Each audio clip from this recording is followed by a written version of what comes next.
भव्य जीवात्माओं,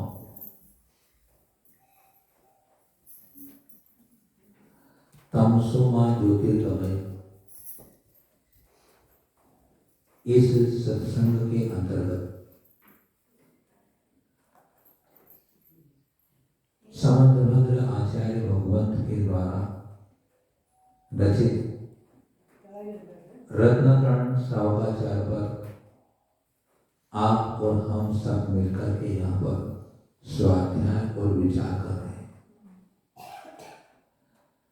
जो मोक्षार्थी होते हैं उनकी हमेशा भावना रहती है कि मेरे अंदर का जो अज्ञान अंधकार है वह दूर होवे और मुझे सम्यक ज्ञान की जो ज्योति है मुझे प्राप्त हो। इसी भावना से वह इन जिनवाणी के चरणों में आता है, गुरुदेव के चरणों में आता है और अपने अंदर के अज्ञान को दूर करने का पुरुषार्थ करता है। हम अनादिकाल से अज्ञान के कारण ही जो वस्तु स्वरूप जैसा है वैसा नहीं समझ पाते हैं, इसीलिए हम दुख के पात्र बनते हैं। समंतभद्र आचार्य देव ने इस ग्रंथ का जब प्रारंभ किया तो उन्होंने भगवान महावीर स्वामी को स्मरण करके किया था और वो भगवान महावीर स्वामी अंतरंग और बहिरंग लक्ष्मी से सहित हैं और जिन्होंने अपने जो पाप हैं उन पापों को नष्ट कर दिया है और जो दूसरों के पापों को भी नाश करने वाले हैं।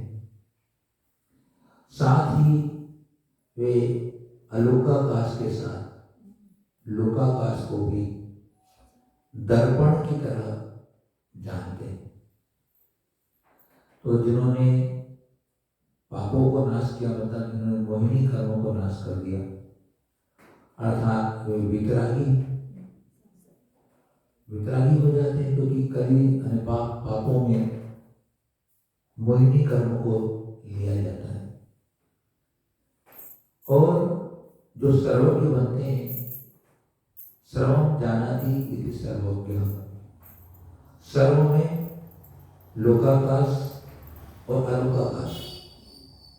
वैसे दो ऐसे आकाश है नहीं, लेकिन जहां तक जीवादि 6 द्रव्य पाए जाते हैं, गमनागमन करते हैं, उसको लोकाकाश कहते हैं। लोकंते इति लोका, जहां जीवादि देखे जाते हैं उसे लोक कहते हैं। और लोक के बाहर जो है वहां धर्म अधर्म आकाश, अधर्म अधर्म उद्गल जीव काल नहीं है, आकाश ही। अगर कोई पुद्गल या जीव मर्यादा का उल्लंघन करके लोक के बाहर जाने की कोशिश करे तो भी नहीं जा सकता। क्यों नहीं जा सकता? प्रश्न उठ सकता है। इसलिए नहीं जा सकता है कि वहां उसको गमन करने के लिए धर्म द्रव्य सहायक नहीं है, काल द्रव्य परिणमन करने के लिए उसको सहयोगी नहीं है, निमित्त कारण नहीं है। इसलिए जब यहाँ जीव मुक्त होता है तो वह मुक्त होने के बाद एक समय में लोक के अग्रभाग पर जाकर के विराजमान हो जाता है। इसका यह मतलब नहीं है कि उस जीव में, शुद्ध जीव में आगे गमन करने की ताकत नहीं है। उनके अंदर शक्ति तो है। शक्ति की व्यक्ति निमित्त के बिना नहीं होती है। शक्ति जाने की है कि वो लोक को पार करके बाहर चले जाए, जाते रहे, लेकिन आगे धर्म द्रव्य का अभाव हो जाने से अब वो आगे एक परमाणु मात्र भी आगे नहीं जा सकते। ऐसी द्रव्य का स्वभाव व्यवस्था है।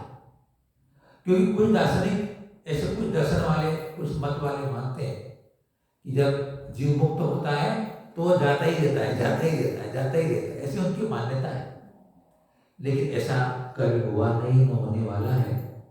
तो अलौकिकाश में सिर्फ आकाश ही आकाश है, उसमें और कोई द्रव्य नहीं है। वो आकाश द्रव्य होकर के भी उसमें जो परिणमन हो रहा है वो द्रव्य है। तो द्रव्य में उत्पाद व द्रव युक्तम सत सत द्रव्य लक्षण।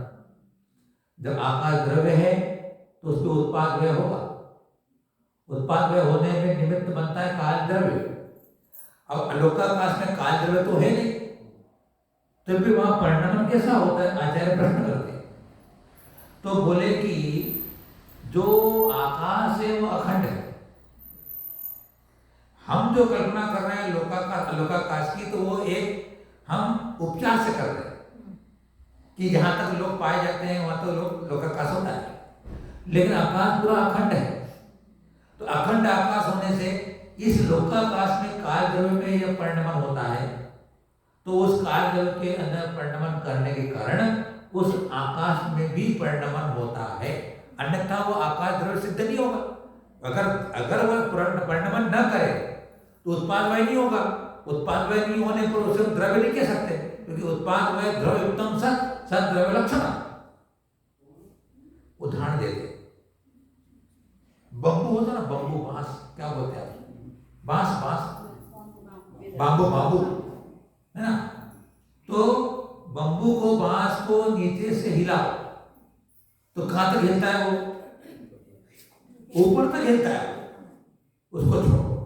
रस्सी अपने प्रयोग में आती है, रस्सी खंबे से बांध दिया, वहां पे मैं यहाँ बैठा हूं, मैंने यहां से यूं हिलाया तो कहां तक हिलेगी? वो हिलाया मैंने यहां पर, लेकिन वो वहां तक हिलेगी, क्योंकि एक रस्सी पूरी है। ऐसी आकाश अखंड आकाश एक है, लेकिन यहाँ काल द्रव्य परिणमन होने के कारण वहां पर परिणमन होता है, इसलिए काल भी आकाश भी एक द्रव्य है।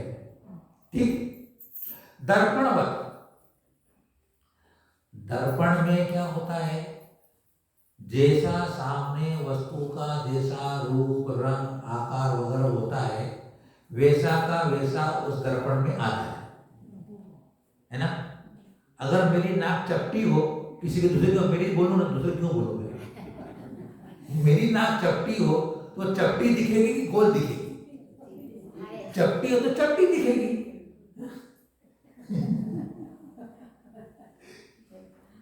तो केवल ज्ञान में भी जो पदार्थ जैसा जिस समय जैसा परिणमन करता है, वैसा उनके ज्ञान में वैसा का वैसा आता है, क्योंकि स्वच्छ केवल ज्ञान हो चुका है, संपूर्ण आवरण हट चुका होगा। हमारे अंदर भी आवरण चल रहा है, ज्ञानावरणी कर्म का आवरण चल रहा है, इसलिए हम मूर्ति अमूर्ति सारे पदार्थों को नहीं जान पा रहे। तो केवल ज्ञान दर्पण की तरह देखो, दर्पण के अंदर कैसा भी मुखड़ा है, काला है, गोरा है, कुरूप है, वो कभी नाराज नहीं होता है। कोई काला व्यक्ति भी दर्पण में देखे तो फूट के टुकड़े नहीं हो जाते, अरे यार काला सामने मेरे आ रहा है बोले, और गोरा खूबसूरत भी है, वो हंसता नहीं मतलब मध्यस्थ रहता है, राग द्वेष नहीं करता है। उसी प्रकार केवल ज्ञान में भी सारे जगत के पदार्थ परिणमन कर रहे हैं, दिखाई दे रहे हैं, ज्ञान में आ रहा है। एक एक पदार्थ अनंत पदार्थ अपने हैं, प्रति समय का परिणमन आ रहा है, सुख के दुख के, अच्छे के बुरे के, नरक के स्वर्ग के, सब कुछ ज्ञान में आ रहा है केवल भगवंत के। फिर भी उनको न कोई दुख हो रहा है न सुख हो रहा है, वे तो सिर्फ ज्ञाता दृष्टा बने हैं, जान और देख रहे हैं। कोई भी किसी के प्रति उनका राग नहीं, द्वेष नहीं, मोह नहीं, हर्ष नहीं, विषाद नहीं, अपना नहीं, पराया नहीं, शत्रु नहीं, मित्र नहीं, कुछ नहीं। वह ज्ञान सम्यक ज्ञान, वह ज्ञान की प्राप्ति करना अपने को, उस केवल ज्ञान की प्राप्ति करना है। अभी हमारा ज्ञान मिलता तो है, हम रागद्वेष कर लेते हैं, रागद्वेष करते हैं ना, रागद्वेष कर लेते हैं। हमें वह अवस्था प्राप्त करनी है कि जहां मुझे जानने के बाद रागद्वेष न हो। जानना तो मेरा स्वभाव है, जानूंगा, बिना जानना मन कभी हो नहीं सकता, त्रिकाल में मन नहीं होगा जानना। जानने तो एक निगोद का जीव भी जान रहा है, लेकिन हमारा राग सहित जान रहे, उस राग को नष्ट करने के लिए रत्नकर्ण साहुकाचार्य, रत्न कर्ण साहुकाचार्य, रत्न तीन ही है, लोक में बहुत सारे रत्न होंगे, रत्न 3 ही है, सम्यक दर्शन, सम्यक ज्ञान, सम्यक चारित्र रूपी रत्न। इनको रखने के लिए एक पिटारा, पेटी, संदूक है ना। तो अपन घर में अगर सोना चांदी जो भी आभूषण होते हैं तो उसको अपन किसी अंदर पेटी में रखते ही संभाल करके। ऐसे ही हमारे आत्मा के अंदर जो रत्न है, उन रत्नों को प्रकट करने के लिए यह ग्रंथ रूप करण नहीं है, एक पेटी हो गई वाली, इसमें वो रत्न भरे हुए और वैसे हमारी आत्मा भरे उनको प्रकट करेंगे। तो समंत भद्राचार्य देव ने कहा कि जो संसार के प्राणियों को दुख से निकाल करके उत्तम सुख में ले जाता है वो सच्चा धर्म होता है। धर्म वही होगा जो किसी भी प्राणी को दुख न पहुंचाए। जो लोग हिंसा में धर्म मानते हैं, बलि चढ़ा करके, हवन करके, यज्ञ करके, उनका वो धर्म नहीं है, वो अधर्म ही है। वो भले धर्म मानते हो, किसी को दुख देकर के हम सुखी हो जाएं, वो धर्म कैसा? हमारे यहाँ जिनेंद्र की वाणी में किसी भी प्राणी को दुख दिए बिना हमें सुखी होना है और हम हो जाते हैं, इसलिए वो सच्चा धर्म होगा। लेकिन वो धर्म कैसा होगा? तो सम्यक दर्शन ज्ञान चारित्राणि मोक्ष मार्ग। वह धर्म सम्यक दर्शन, सम्यक ज्ञान, सम्यक चारित्र की एकात्मकता रूप धर्म होता है। तीनों अलग अलग धर्म नहीं होते, तीनों मिलकर के होते हैं, लेकिन तीनों धर्म के अंग हैं। कथन करेंगे तो अलग अलग करना पड़ेगा, लेकिन तीनों को मिलकर के ही वह मोक्ष मार्ग बनता है। हार बनता अपना गले का हार बनाओ, फूल का हार बनाओ, इसमें फूल भी है, धागा भी है। धागा न पिरोया जाए और फूल अगर रख दिए जाए, उससे कोई हार देता है क्या? नहीं कहता। इसी प्रकार जब तीनों एक नहीं हो जाते, एक पने को प्राप्त नहीं होते, तब तक वह धर्म नाम नहीं पाता। मतलब क्या हुआ? मात्र सम्यक दर्शन से मुक्ति नहीं मिलती, मात्र सम्यक ज्ञान से मुक्ति नहीं मिलती, मात्र चारित्र से मुक्ति नहीं मिलती, तीनों चाहिए। सम्यक दर्शन के बारे में कहा कि सच्चे देव सा गुरु का श्रद्धान करना सम्यक दर्शन कहलाता है। और वह सम्यक दर्शन निर्दोष होना चाहिए, 25 दोषों से रहित और 8 अंगों से सहित।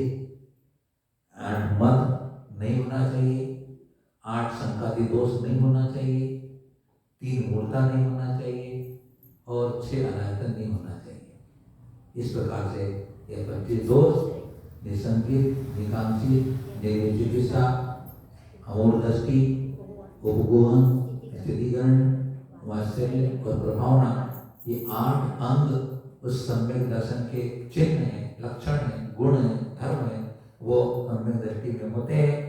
और फिर वह इन सम्यक दर्शन के माध्यम से जब वस्तु स्वरूप को समझ लेता है तो उसको जो ज्ञान होता है सम्यक ज्ञान कहलाता है। और सम्यक ज्ञान में शुद्ध ज्ञान सबसे महत्वपूर्ण ज्ञान है। ज्ञान, सम्यक ज्ञान 5 प्रकार के होते हैं: मति ज्ञान, शुद्ध ज्ञान, अवधि ज्ञान, मन परे ज्ञान। ये 5 ज्ञान होते हैं। उन 5 ज्ञानों का मूल सूतक ज्ञान। सूतक ज्ञान के बिना केवल ज्ञान नहीं हो सकता। केवल ज्ञान का बीज सूतक ज्ञान है और वह शुद्ध ज्ञान 4 भागों में विभाजित है। नाम बता सकते हैं आप: प्रथमानी योग, करणानी योग, चरणानी योग, द्रव्यानी। ये 4 प्रकार का हमारा सूतक ज्ञान है। हमारे को यहाँ सूतक ज्ञान के रूप में शास्त्रों की चर्चा की, लेकिन वो अपने ज्ञान का जो परिणाम होता है, ज्ञान का परिणमन होता है, वो भावात्मक शुद्ध ज्ञान लगाना पड़ेगा। शास्त्र का ज्ञान शास्त्र में रखा हुआ है। शास्त्र को पढ़ करके मेरे अंदर जो भाव भाषणा होती है, जो मुझे बोध होता है, वह बोध मेरे काम का है। शास्त्र में लिखा हुआ ज्ञान क्या काम का है? इसको पढ़ करके मुझे जो ज्ञान में आ रहा है और मैं उसे निर्णय करता हूँ, वह सम्यक ज्ञान कहलाता है। फिर उसके बाद में सम्यक चारित्र होता है। सम्यक चारित्र एक देश चारित्र होता है, सकल देश चारित्र होता है। एक देश चारित्र श्रावकों को होता है, सकल देश चारित्र मुनियों को होता है। वो एक देश चारित्र 12 प्रकार का होता है, 5 अणुव्रत, 3 गुणव्रत, 4 शिक्षाव्रत। इन व्रतों को पालन करने वाला व्रती श्रावक कहलाता है, क्योंकि ये उसके साथ में अष्टमूल गुण का पालन भी उसको होना चाहिए। अष्टमूल गुण पंचोदंड फलों का त्याग नहीं, मध्यमान मधु का त्याग और 5 पापों का त्याग। स्थूल रूप से 5 पापों का त्याग करता है, या फिर कई जगह पंचोदंड फलों का त्याग। मूल ही मध्य मांस मधु, ये त्याग करने के साथ व्रतों का पालन करता है। फिर व्रतों को पालन करने वाला जो दान करता है, पूजा करता है, सामायिक करता है, प्रतिक्रमण करता है, वैयावर्ती करता है, आदि सारे अपने धर्म में पड़े, सारी दिशाओं में आवागमन का नियम करता है, प्रतिदिन भी अपना नियम करता है देशावकाशी वगैरह में। इस प्रकार से करने के बाद फिर वह जब उसको मरण समय आ रहा है, बूढ़ा हो गया, इंद्रिया काम नहीं कर रही है, भयंकर रोग हो गया, सल्लेखना धारण करता है। क्या करता है वो? सल्लेखना धारण करता है, और सल्लेखना धारण करके अपने जीवन को सफल करता है। और इन्हीं के साथ उन्होंने फिर श्रावक के अलग अलग कैटेगरी बनाई, 11 प्रतिमाओं का व्याख्यान किया। और 11 प्रतिमाओं के व्याख्यान में पहली प्रतिमा से 11 प्रतिमा का जो स्वरूप होता है वह सब अपने को बहुत अच्छी तरीके से बताया। और आज अपने को ये बताना चाहते हैं हमारे गुरुदेव कि भैया श्रेष्ठ ज्ञाता का स्वरूप क्या हो। आपकी पहली प्रतिमा रह गई, दूसरी प्रतिमा रह गई, चौथी प्रतिमा रह गई, जिनकी रह गई है एक रह जाना आपके प्रतिमा में क्या हो गया। तो आज बताएंगे 100 कितने नंबर का आएगा वो? 148 रखा ना श्रावक का, श्रावक का 4 रखे, ले लो, ये रखे, उनको बोल रहा 48 148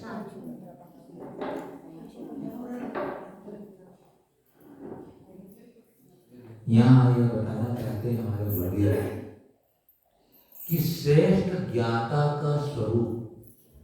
ज्ञाता कौन? शास्त्रों को जानने वाला कौन? शास्त्र पढ़ लिया अपन ने, लेकिन शास्त्र को पढ़ने वाला कौन होगा? बहुत सुंदर बात कही है। पाप मरातिर धर्मो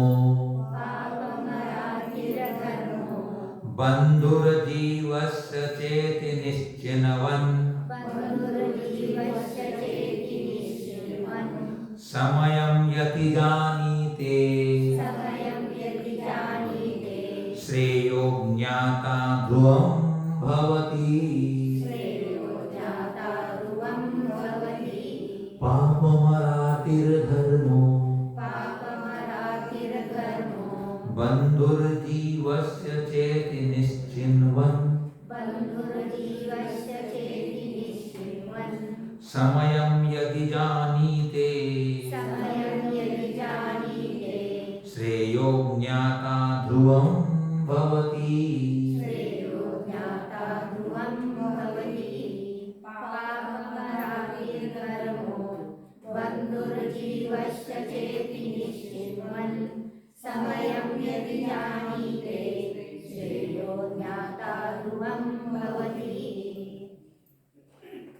पापम, पाप जीवस्य, जीव का, अरति शत्रु है। पाप जीव का शत्रु है।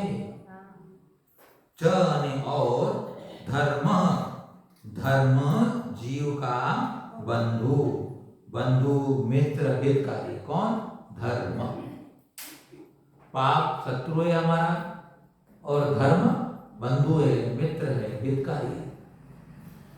इति इस प्रकार निश्चिन्वन, दृढ़ निश्चय, दृढ़ श्रद्धान करता हुआ, यदि समयम यानी आगम को जानीते, जानता है, तो वह ध्रुवम निश्चय से श्रेयो ज्ञाता, श्रेष्ठ, श्रेय ने श्रेष्ठ, श्रेष्ठ ज्ञाता व हिता हित रूप कल्याण का ज्ञाता भवती होता है।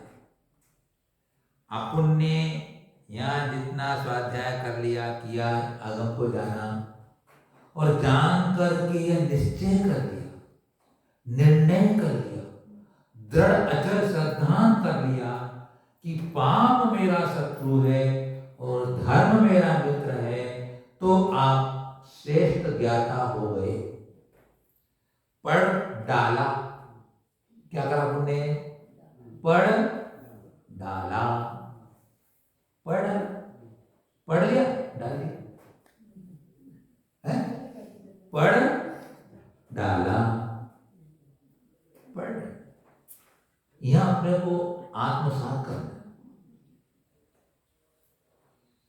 रामायण का पाठ करना अलग होता है और रामायण का पारायण होना अलग होता है। पारायण, पाठ अलग होता है। पाठ हो गया, पारायण करना है। किसा करना है बता देता हूं। आगम को, आगम मतलब जिनेंद्र भगवान का वचन को आगम कहते हैं। वही आगम है क्योंकि वह निर्दोष है। उसमें उन वचनों में कहीं पक्षपात नहीं है, कि पूरा पर विरोध नहीं है। कोई इंद्र या कोई महामुनि भी उनके उन वाक्यों को खंडित नहीं कर सकता। हितकारी है और तत्व का उपदेश उसमें है, इसलिए आगम है। जानने, आगम को जानने वाला श्रावक यदि दृढ़ विश्वास रखता है कि मिथ्या दर्शन, मिथ्या ज्ञान, मिथ्या चारित्र रूप पाप आत्मा का शत्रु है, सम्यक दर्शन, सम्यक ज्ञान, सम्यक चारित्र रूप धर्म ही आत्मा का मित्र है, आत्मा को दुर्गति से निकालकर उत्तम सुख में पहुंचाने वाला होने से उपकारक है, वही निश्चय से आगम का श्रेष्ठ ज्ञाता होता है और वही वास्तव में आगम का ज्ञाता है। अब हम तीसरे नंबर का आगे बढ़ गया है। सम्यक दर्शन, सम्यक दर्शन, सम्यक दर्शन कर देना पड़ेगा, एकदम याद नहीं आती। हाँ, सदृष्टि ज्ञान वृत्तानि धर्मं धर्मेश्वरा विदु यदि प्रत्यनीकानि भवन्ति बहुपद्धति। शुरू में बात कह करके वही बात आखिरी में कह रही है। आखिरी सूत्र है अपना इसका ग्रंथ का। पहले बात कह दी तुमने कि क्या है? सम्यक दर्शन, सम्यक ज्ञान, सम्यक चारित्र धर्म है। मिथ्या दर्शन, मिथ्या ज्ञान, मिथ्या चारित्र भव पद्धति संसार के कारण है। उसी बात की पुष्टि उन्होंने पूरी इन गाथाओं में करी। अंत में फिर वही बात कही कि भैया पाप तेरा शत्रु है और धर्म तेरा मित्र है। अब तुझे जिसको अपनाना हो अपना ले, तेरे को सब बता दिया हमने। इतना बताने के बाद भी अगर हम धर्म को नहीं अपनाते हैं, धर्म को अपन नहीं अपन स्वीकार करते हैं, तो अपन तो फिर शत्रु को स्वीकार कर रहे हैं, शत्रु को पाल रहे हैं अपन। तो भला कैसा होगा, कल्याण कैसा होगा? फिर कहते हैं ज्ञान से चारित्र की शोभा होती है, क्योंकि ज्ञान से चारित्र का निर्दोष पालन होता है। ज्ञान जितना अच्छा होगा उतना चरित्र अच्छा होगा। जिसको दोष और गुण मालूम होंगे वही दोषों को छोड़कर गुणों को ग्रहण करेगा। बिन जाने ते दोष गुण को कैसे तजिए कहिए, चढ़ा में कहा। तो जो ज्ञाता, जिसने ज्ञान प्राप्त किया है, उस ज्ञान के बल पर वह दोष को छोड़ेगा, गुण ग्रहण करेगा। तो ज्ञान से चारित्र की शोभा होती है, क्योंकि ज्ञान से चारित्र का निर्दोष पालन होता है और चारित्र से ज्ञान प्रशंसनीय एवं वृद्धिंगत होता है। आपने सूत्र पढ़ा, सम्यक दर्शन ज्ञान चारित्राणि मोक्ष मार्ग। ज्ञान कहाँ बैठा हुआ है? ज्ञान कहाँ बैठा हुआ है? नहीं, ज्ञान बीच में बैठा हुआ है, बीच में। सम्यक दर्शन ज्ञान चारित्राणी मोक्ष मार्ग, वो मध्य दीपक है। इसका मतलब क्या है कि ज्ञान सम्यक दर्शन के बिना नहीं होता, सम्यक ज्ञान सम्यक दर्शन के बिना नहीं होता है, और ज्ञान चरित्र के बिना शोभायमान नहीं होता, या ज्ञान के बिना चारित्र नहीं होता दृढ़। इसलिए ज्ञान को बीच में रखा, मध्य दीपक होता है। अपने घर की डेल होती है, वो डेल के ऊपर दीपक रख दो, वह दीपक इधर भी प्रकाशित करता है, उधर प्रकाशित करता है। अगर ज्ञान सम्यक अपना प्रगाढ़ है तो सम्यक दर्शन बना रहेगा, और सम्यक ज्ञान अपना बना हुआ है तो हम सम्यक चैत्य का पान कर सकेंगे। क्यों? अगर मिथ्या मतों के जो उपदेष्टा हैं उनने हमें उपदेश दिया, और अगर मेरा सम्यक ज्ञान दृढ़ निश्चल और सुदृढ़ नहीं है तो मैं उनकी बातों में आ जाता हूं और आकर के अपने इस मूल धर्म को छोड़ देता हूं। एक संघ श्री मंत्री कथा सुनी होगी आप लोग। संघ श्री मंत्री, एक वो बताता हूं मैं आपको, एक राजा था।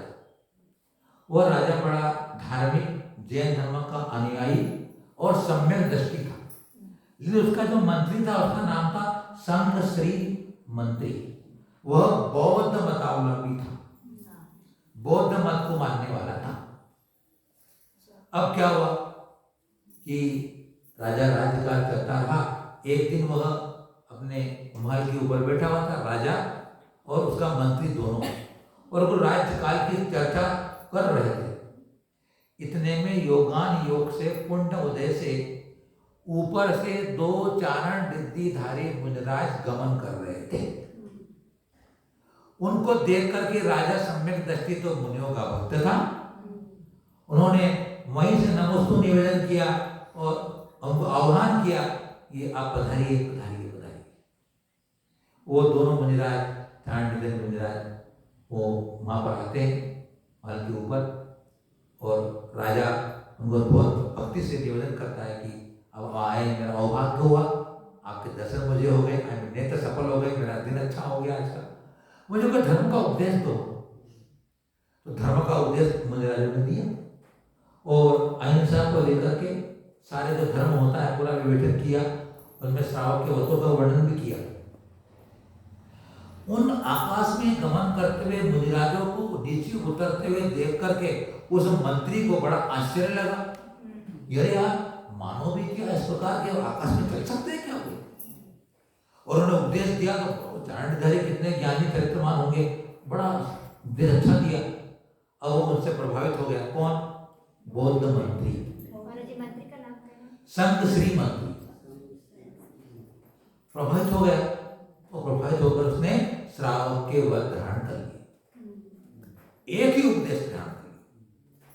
चलो कुछ समय बीता। अब जो बौद्ध से गुरु थे वो उनके पास जाया करता था। अब कई दिन हो गए, वो उसने सम्यक दर्शन के साथ व्रत धारण कर लिया, तो उसको मालूम पड़ेगा कि ये तो बौद्ध तो मिथ्या मत वाले हैं, तो इसलिए मैं इनके पास जाऊँ, प्रणाम विनय नहीं करूंगा मैं, और नहीं करने जाना वो गया नहीं। तो फिर बौद्ध लोग सोचते क्या बात है, मंत्री आते नहीं, बहुत दिन हो गए। हम लोग बोलते ना क्या बात है, पार्टी साहब बहुत दिन से आएंगे, क्या बात है। बुलाया बौद्ध गुरुओं ने मंत्री को, मंत्री गया तो उन्होंने नमस्कार नहीं किया, विनय नहीं की उनकी। देखो धर्म का, देखो जब धर्म आ जाता है, धर्म जब आत्मा में आ जाए फिर कोई दुनिया की ताकत उसे हिला नहीं सकती। इसलिए धर्म अपना मित्र है। क्या हुआ? अब वो बहुत लोग बोलते हैं कि आपने नमस्कार क्यों नहीं किया? तो उसने पूरी वह चार निधिधारे वाली सारी चर्चा उसके सामने कर दी और कहा कि मैंने श्रावक के व्रत धारण कर लिया। अब वो बोले मेरा चेहरा तो गया। अब उन्हें उल्टी पट्टी बनाई। अरे अरे मूर्ख, कभी ऐसा होता है? मनुष्य आकार में चल सकता है क्या? हैं? अरे वो राजा का छल था, राजा ने केवल ठग लिया। अरे कभी झूठा हो गया, वैसे कोई होते क्या? अभी क्या बोले हैं? कभी ऐसा होता नहीं? कभी कभी तो सुना तुमने शास्त्रों के भी अपने उसको अपना मिथ्या धर्म का उपदेश दे दे करके उसका भेजा खराब कर दिया और कह दिया कि तू राजा को बोलना मत, तू तो हमारा धर्म धारण करना, उसी को पालन करना, तेरा उसको उसको पालन करके तेरा अनर्थ हो जाएगा। ये सब उसको डरा दिया। अब क्या हुआ? अब उसका ज्ञान प्रगाढ़ नहीं था, उसने हमें आकर ले लिया था। अब ज्ञान प्रगाढ़ न होने से अब वह डुलमुल हो गया और उसने बौद्ध मत को अपना लिया। अब समय बीता। एक दिन राजा ने राजसभा लगी हुई थी पूरी, और उन सिद्धिधारी मुनियों के आने की सारी घटना राजसभा को बताई। राजसभा को बताने के बाद मंत्री को कहा राजा ने कि मंत्री देखो, अपन थे ना उस दिन, और आपके सामने सब चर्चा, अपने उपदेश सुना और आप धारण के लिए थे, कैसी घटना थी देखो, आप इन सबको बताओ। बोले आप क्या हो? अब मंत्री तो डर गया, क्या करोगे? बौद्ध मत को धारण तो कर लिया था। अब बोलता है कि राजन, मैंने ऐसा कुछ देखा नहीं, बोले मैंने कुछ ऐसा देखा ही नहीं, कोई आकाश से महाराज आए हो बोले। और ऐसा कभी हो सकता है कि कोई मुनि या कोई मानव आकाश में चले और वो ऐसा गमन कर सके? कभी कभी देखा नहीं, सुना नहीं, ऐसा झूठा है। राजसभा में राजा के सामने उस मंत्री ने डंकी की चोट बोल दी। आपको सुनकर हैरानी हो जाएगी कि जैसा ही उसने कहा कि ऐसा असंभव है, कभी ऐसा होता नहीं, मुनि देखी नहीं मैंने, ये तो इसके बाद हुई नहीं मारी, उसके ऐसे बोलते ही उसकी दोनों आंखें फूट गई। दोनों आंखें फूट गई और उसे कोई दिखना सब बंद हो गया। जब कोई दिखना बंद हो गया, रोने लगा। क्या हो गया? हो गया राजा के सामने रोने लगा। राजा ने कह दिया, भैया तूने अधर्म का सहारा ले लिया, मिथ्यात्व का सहारा ले लिया, तूने धर्म को लांछन लगा दिया, तूने अवंडवाद कर दिया, तूने गुरु का, इसका प्रताप तेरे को ही कुछ नहीं। इसलिए हमारा ज्ञान पक्का होना चाहिए, हमारा सम्यक दृढ़ होना चाहिए, तो ज्ञान से होगा। बताइए, इसी भाव में तत्काल फल मिल गया मिथ्यात्व का सेवन करने। एक ही कथा मिलती, ध्यान रखना, मिथ्या संबंधी एक ही कथा सारे शास्त्रों में मिलती है, वो कथा कोई नहीं मिलती। भगवती आराधना मिलेगी आपको, मरण कंडिका मिलेगी आपको, आचरण नाम दिया, संग श्री। अब बताओ ये कितना पाप का फल मिल जाता है यही मनुष्य को। तो कहते हैं कि ज्ञान और अगर चारित्र से होता है तो उसका ज्ञान प्रशंसनीय हो जाता है। कोई एक अवृति श्रावक कितना भी बहुत ज्ञानवान हो, लेकिन उसके ज्ञान का उसका उतना महत्व समझ में नहीं आता है। लेकिन वही जब चरित्र को धारण करके अपनी बात का कहता है तो वह ज्ञान उसका प्रशंसनीय और उस ज्ञान की वृद्धि भी चरित्र से होती। ध्यान रखना, द्वादशांग का ज्ञान पढ़कर भी तो होता है, बिना पढ़कर के भी होता है। अब कल कथा पढ़ी ना कि उसने पूर्व में ज्ञान दान किया था, तो ज्ञान दान के प्रभाव से वर्तमान में दीक्षा लेने के साथ ही अल्प समय में शुद्ध ज्ञानी हो गए। तो बिना किसी के पढ़ाए भी जितना निर्मल चारित्र होगा, निर्दोष चारित्र होगा, उतना आपका ज्ञानावणी कर्म का क्षयोत्तम बढ़ता चला जाएगा, बढ़ता चला जाएगा। सारे तत्व का ज्ञान आपको बिना किसी गुरु के पढ़ाए ही उस चरित्र और तपस्या से आपको हो जाएगा। क्योंकि जितनी विशुद्धि चरित्र से विशुद्धि बनती है, विशुद्धि से ज्ञानावणी कर्म का क्षयोत्तम बढ़ता है। इसलिए जितने ज्ञान की वृद्धि होने में कारण बनेगा, अपने अंदर के विशुद्ध भाव और वह चरित्र क्यों नहीं बने। रागत देश हमारी विशुद्धि को घटाने वाले, और जिसने चरित्र धारण करके राग देश को घटाता जा रहा है, उसका ज्ञान अपने आप। तो परंतु ज्ञान और चारित्र को सम्यक बनाने के लिए शास्त्रोक्त कथन का दृढ़ विश्वास होना चाहिए। ज्ञान और चारित्र भी आ गया, लेकिन शास्त्र में जो बात कही है उसका दृढ़ विश्वास भी जरूरी है। ये तीनों आ गए, सम्यक दर्शन, सम्यक ज्ञान, सम्यक चारित्र। शास्त्र पढ़ लिया, श्रद्धा नहीं किया तो ज्ञान क्या काम का? और ज्ञान आ भी गया, चरित्र में नहीं आया तो ज्ञान क्या काम का? कहां है? अगर चारित्र नहीं और ज्ञान बहुत है तो मानो कि गधे के ऊपर चंदन की लकड़ी का ढेर। क्या? गधा चंदन की लकड़ी को ढोए जा रहा है, तो गधे को उस चंदन की खुशबू का कोई ज्ञान ही नहीं है, है? तो ज्ञान के साथ चरित्र हमेशा अपने को होना चाहिए। तो कहते हैं आत्मा का शत्रु आत्मीय परिणामों से उपार्जित पाप कर्म ही है। हमने ही हमारे परिणामों से पाप का अर्जन किया है, वही आत्मा को दुर्गति में ले जाता है। स्वकीय शुभ परिणामों से उपार्जित धर्म या पुण्य ही मित्र है, अन्य कोई शत्रु मित्र नहीं। मेरे परिणामों से मुझे पाप का अर्जन हुआ, मुझे दुर्गति में ले जाएगा। मेरे शुभ भावों से मुझे धर्म और पुण्य का अर्जन हुआ, वह मुझे सदमार्ग में ले जाएगा। आचार्य कहने का मतलब क्या?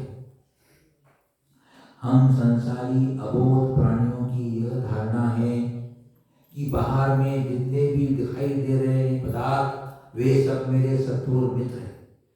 क्या है? शत्रु और मित्र है। जबकि आचार्य यहाँ हमें बोध करना चाहते हैं कि बाहर का शत्रु मित्र तेरा कोई नहीं, तेरे अंदर के शुभ और अशुभ भाव ही तेरे शत्रु मित्र है। तूने पाप कमाया तो पाप कमाने पर तुझे ऐसा बाहर निमित्त मिलेगा कि तुझे उस पाप का फल भोगने को मिलेगा। पाप बंधा अपने को, तो पाप के फल को भोगने के लिए बाहर को एक निमित्त मिलेगा। आप जा रहे, रास्ते से जा रहे, रास्ते से जाते हुए आपको सब कुछ ढंग से जा रहे हैं, लेकिन जब कभी आपको अशुभ कर्म का उदय आ रहा हो तीव्र, उस समय आपकी दृष्टि चूकेगी, आपको कोई पत्थर की ठोकर लग जाएगी, कोई गड्ढा होगा उसमें गिर जाओगे, सामने वाला आके तुमको ठेस मार देगा, तो गाली बगेंगे जिसको पत्थर को। अरे कमबख्त, बीच रास्ते में पड़ा रहता है मुझे, है क्या दिखता नहीं गाड़ी वाले, मैं सामने से आ रहा हूं। ये बोलते नहीं बोलते, मैं भी बोलता हूं, ऐसी बात नहीं, लेकिन यह अपनी भूल होती है। वो तो हमारे अशुभ कर्म के फल देने में एक निमित्त बना है। अगर मेरा अब पढ़ के आए ना कि अगर पुण्य है तो शस्त्र भी हार बन जाता है, और अगर पाप है तो एक तीर का भी शस्त्र बन जाता है। कितनी कहानियां आपने पढ़ी है, ये अटल बातें हैं, निश्चित बातें हैं। वाचन हमको संकेत कर रहे हैं कि तेरे को यह श्रद्धा हुआ कि नहीं हुआ, तो तू श्रेष्ठ ज्ञाता होता है। हम क्या कर रहे हैं? निमित्त पर जोर दे रहे हैं। आचार्य कहते हैं तेरे अंदर के भावों की संभाल कर, अपने भावों को जितना संभालेगा, भाव सुधर जाएंगे तो तेरा भाव सुधर जाएगा। भाव बिगड़ जाते हैं, भाव बिगड़ जाता है। देखो ना, राजा सैनिक भगवान महावीर स्वामी के शरण में जा रहा, जाते जाते देखते हैं एक मुनिराज दिगंबर मुद्राधारी है। वे बड़े रौद्र रूप किए हुए मानो किसी को धनुष बाण चला रहे हो, ऐसी मुद्रा में खड़े हुए देखे। निराज तो कभी ऐसी रौद्र मुद्रा बनाते नहीं। समोसन में जाके पूछते हैं भगवान महावीर स्वामी से, हे भगवान क्या बात है कि वो जो मुनिराज मैंने देखे हैं बड़े रौद्र ध्यान में थे और बड़े अजीब उनकी वह काय की स्थिति थी। तो उन्होंने कहा कि वो जहां ध्यान कर रहे थे रास्ते से निकलते हुए कुछ लोग चर्चा करते हुए निकले, क्योंकि उन मुनि ने गर्भ में रहने वाले बालक को ही राज तिलक करके मुनिवर धारण कर लिया। चर्चा कर रहे हैं गर्भ में बालक को तिलक करके मुनि बन गया, उसके बेटे का जन्म होने के बाद उसके शत्रु ने उसके ऊपर चढ़ाई कर दी और वो उसके राज्य को पाने के लिए वो युद्ध कर रहा है। ये बात मुनिराज के कान में चली गई और मुनिराज के परिणाम बहुत बिगड़ने लगे। अरे छोटे से बच्चे को वार कर रहा है, छोटे से बच्चों को देख करके अपने राज्य पर कर रहा है। ध्यान में रौद्र ध्यान होगा। राजा सैनिक को बोला अगर तुम जाकर संबोधन कर लोगे तो केवल ज्ञान प्राप्त कर लेंगे। भाव बिगड़े भाव बिगड़ जाते, भाव सुधर जाते भाव सुधर जाते। एक कथा हो रही, राजा सैनिक पूछता है कि ये मैं आया हूं, वृक्ष के नीचे मुनिराज बैठे थे, वो भव्य है कि अभव्य है, कब उनका मोक्ष हुआ? तो लेकिन जिस वृक्ष के नीचे बैठे होंगे उतने उनके भोग बाकी। पहले यहां से गए थे तो नीम के वृक्ष के नीचे बैठे थे वो, तो उस समय वो नीम के जितने पत्ते होते उतने भोग बाकी थे। अब वापस लौट के आता है तो ढाक के वृक्ष के अपना वो पलाश का पत्ता होता है, पलाश का पत्ता होता है, सागवान सागवान बोलते हैं आपके, सागवान उसमें पत्ते कम होते हैं, तो उसमें जितने पत्ते हैं वो उसने से बैठे हुए दिखे तो उनके उतने भाव हो गए हैं। हाँ देखो कैसे भावों की विविधता होती भैया। भाव ही हमारे धर्म और अधर्म का कारण होंगे, और निमित्तों से हमारे भाव बिगड़ भी जाते हैं, निमित्तों से हमारे भाव सुधर भी जाते हैं। इसे हमारे आचार्य कह रहे हैं कि पाप हमारा शत्रु है, धर्म हमारा मित्र है। इसको जो निश्चय करता है वह श्रेष्ठ ज्ञाता होता है। तो ऐसा विचार कर सांसारिक पदार्थों में इष्ट अनिष्ट की कल्पना कर आत्म और ध्यान नहीं करना, सर्व पदार्थों में माध्यस्थ भाव रखना, स्व की आत्म स्वरूप का लक्ष्य लेकर अपने में रहने का प्रयत्न करना। अपने में रहने का एक ही मार्ग है कि मेरा जो स्वभाव है, मेरा जो स्वरूप है वही आश्रय करने योग्य है। उसी को आश्रय देने पर मुझे शांति मिलेगी, उसी को लक्ष्य बनाकर चलूंगा तो मैं मेरी आत्मा की रक्षा कर सकूंगा, अन्यथा मेरी आत्मा की रक्षा करने का कोई साधन नहीं। हमारे यहाँ मोक्ष मार्ग निरपेक्ष मोक्ष मार्ग है, किसी की आवश्यकता नहीं है। मेरा ही मोक्ष मार्ग मुझे मिलता है, संसार मार्ग मुझे ही मिलता है। लक्ष्य क्या बनाना पड़ेगा? साम्य भाव, समता भाव, मध्यस्थ भाव, उदासीनता। कितनी मैं मेरे में ला सकता हूं, मैं लाने का प्रयत्न करूं।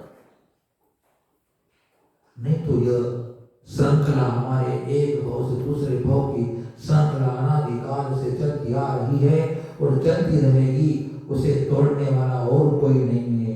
मेरे ही भाव, मेरे ही परिणाम, मेरी ही परिणति, मेरे इन भावों के द्वारा ही मेरे जन्म मरण की श्रृंखला है, उसको तोड़ करके मैं अपने निस्वरूप को उपलब्ध हो सकता। ये आचार्य आखिरी में कह रहे अपने को, देखो व्रत धारण करने के बाद भी लक्ष्य क्या होगा मेरा? बिना व्रत धारण के में लक्ष्य की प्राप्ति हो नहीं सकती। व्रत धारण करने के बाद एक ही लक्ष्य होगा कि मैं इष्ट अनिष्ट पदार्थों में राग द्वेष न करते हुए मध्यस्थता, साम्यता, साम्य भाव, सौम्यता, निश्चलता प्राप्त करता चला जाऊं तो मैं बहुत जल्दी अपना हित करूं। बहुत गंभीरता से बोल रहे हैं, गंभीरता का विषय। तो स्व की आत्म स्वरूप का लक्ष्य लेकर अपने में रहने का प्रयत्न करता है, वही शास्त्रों का श्रेष्ठ ज्ञाता होता है, सम्यक दृष्टि बनता है। अतः आचार्य देव ने आदेश दिया है कि हे आत्मन, यदि चारित्र और ज्ञान का निर्दोष फल प्राप्त करना चाहते हो तो शुद्ध बुद्ध परमात्मा स्वरूप आत्मा को जानकर सांसारिक पदार्थों की इष्ट अनिष्ट कल्पना का त्याग करो। त्याग में धर्म ही है, त्याग में धर्म ही है। बिना त्याग के आत्मा का भला नहीं होगा।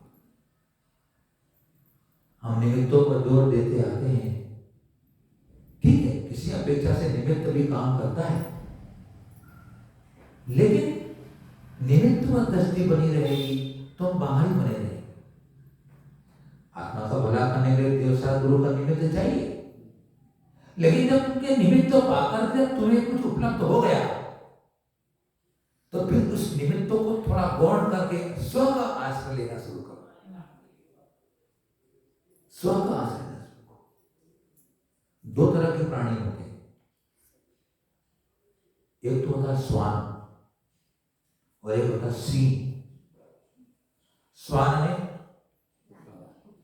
कुकुर, कुत्ता, सिंह है सिंह, वन का राजा, वनराज। कुत्ते को लकड़ी मारो, कुत्ते को लकड़ी मारते हैं तो कुत्ता लकड़ी को पकड़ता है। न्यूज प्रैक्टिकल कर लेना, कुत्ता लकड़ी को पकड़ता है, लेकिन सिंह लकड़ी मारने वालों को पकड़ता है।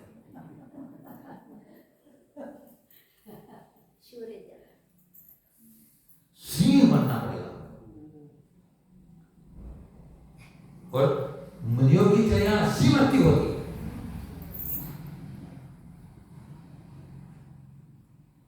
मतलब क्या हुआ? हमें निमित्त को ध्यान नहीं देना है। लकड़ी निमित्त है मारने, लेकिन क्या इंसान के बिना लकड़ी कुत्ते को मार सकती क्या? नहीं मार सकती। इसलिए कुत्ता मारने वालों को नहीं पकड़ता है, जिसने मारा लकड़ी ने उसको पकड़ता है। और जो सिंह वृत्ति वाले ज्ञानी जन होते हैं, मुनि जन होते हैं, योगी जन होते हैं, सम्यक दृष्टि होते हैं, वे मेरे ही कर्म के उदय से यह संयोग मिला है, संक्लेश से बचते हैं। जब तक, इसलिए कहते हैं, किसी दृष्टि से कहते हैं कि पर्याय दृष्टि मिथ्या दृष्टि। जिस दृष्टि से कहते हैं ज्ञानी जन, पर्याय दृष्टि, द्रव्य दृष्टि, सम्यक दृष्टि। पर्याय दृष्टि मिथ्या दृष्टि, द्रव्य दृष्टि। हम द्रव्य को लेंगे ना, द्रव्य मेरी आत्मा है, वो जो बाहर की तरफ पर्याय है। ये मेरे शरीर की पर्याय है। मेरे शरीर में रहने वाली आत्म तत्व जो आत्म द्रव्य, मेरा द्रव्य, वो द्रव्य के साथ अखंड शुद्ध बुद्ध एक नित्य निरंजन ज्ञानवंत है। उसका आश्रय ले लेंगे तो पर्याय में कुछ भी होता है। पर्यायों में कुछ भी होता हो, मैं पर्याय नहीं हूं, मैं द्रव्य। पर्याय तो उत्पन्न ध्वंसी है, पर्याय उत्पन्न ध्वंसी है, उत्पन्न होती नष्ट होती स्वभाव है। मेरा चैतन्य उत्पन्न नहीं होता, मेरा चैतन्य शाश्वत है। द्रव्य दृष्टि से पर्यार्थी से मेरा जन्म होता है, पर्यार्थी से मेरी मृत्यु भी होती है, पर्यार्थी से मैं बूढ़ा भी होता हूं, मैं जवान भी होता हूं, पर्याय दृष्टि से मैं बीमार भी पड़ता हूं।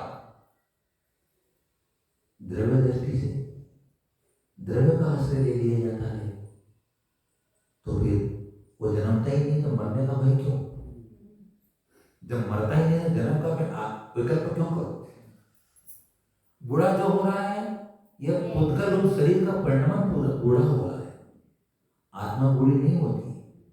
अगर आत्मा बूढ़ी हो जाए तो मरकर जवान कैसे हो जाएगी?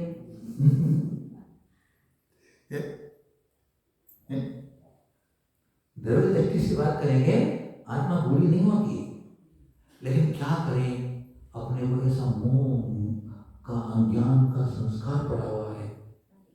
हम जब कभी ऐसी बात बनती है, मैं तो बूढ़ा हो गया हूँ, अरे मैं तो बूढ़ा हो गया हूँ, अरे मैं तो बूढ़ा हो गया हूँ, अरे मुझे बुढ़ापा नहीं आए, मुझे बुढ़ा, अरे मेरे दांत नहीं गिरे यार।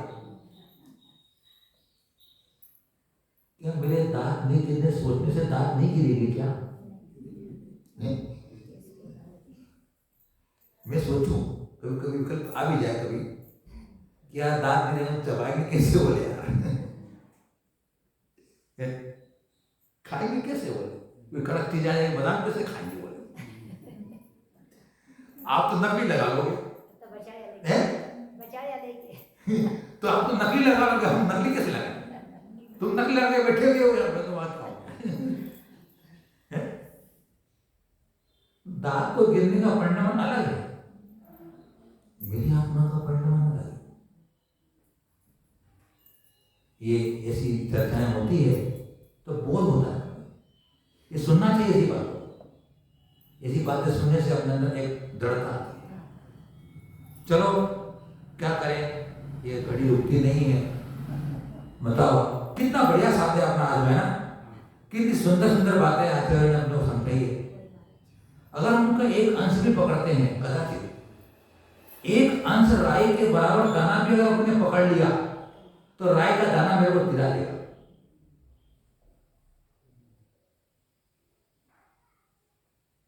जिन्हें के कहते हैं अमृत होता है, अमृत अमृत पीने वाला व्यक्ति अमर हो जाता है ना।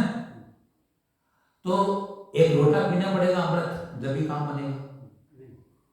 एक लोटा अमृत पिएंगे जब भी तो अमर हो जाएंगे ना। एक लोटा भर के तंबू, क्या चंबू बोलते हैं कन्नड़ में, है ना? चंबू, चंबू कन्नड़ में क्या बोलते हैं इसको? नहीं, मराठी में तांबा बोलते हैं, कन्नड़ में चंबू बोलते हैं, चंबू हैं। तो चंबू भर अमृत पीना पड़ता है अपने को क्या? नहीं, अमृत की एक बूंद ही काफी होती है। अमृत की एक बूंद ही काफी होती है। आंखों में दवाई कितनी बूंद डालते हो? आंख में दवाई कितनी बूंद डालते हो? आंख में दवाई एक बॉटल, एक बूंद, तो वो दो बूंद भी काम कर जाती है। तो आज क्या बना, ये होता है, दो कुछ लोग रह गए हैं, पर वो चलाएंगे वो। मेरा विचार था कि ये ग्रंथ हो जाएगा ना, कि दिवाली आ रही है, आप लोगों की घर में बहुत सारे काम रहते हैं, ये संजोरी खाजरे बनाओगे आप लोग, खाने पीने के लिए मिठाई वगैरह सब बनाने का समय भी चाहिए। 3 बजे के समय दो रोटी खाते हो, 3 बजे सो के उठते हो, उसके बाद बनाने का समय चाहिए ना 4 बजे तक। इसलिए छुट्टी रहेगी तुम्हारी, अब कल पूरा करेंगे इसको अपन, उसके बाद में छुट्टी करेंगे, फिर दिवाली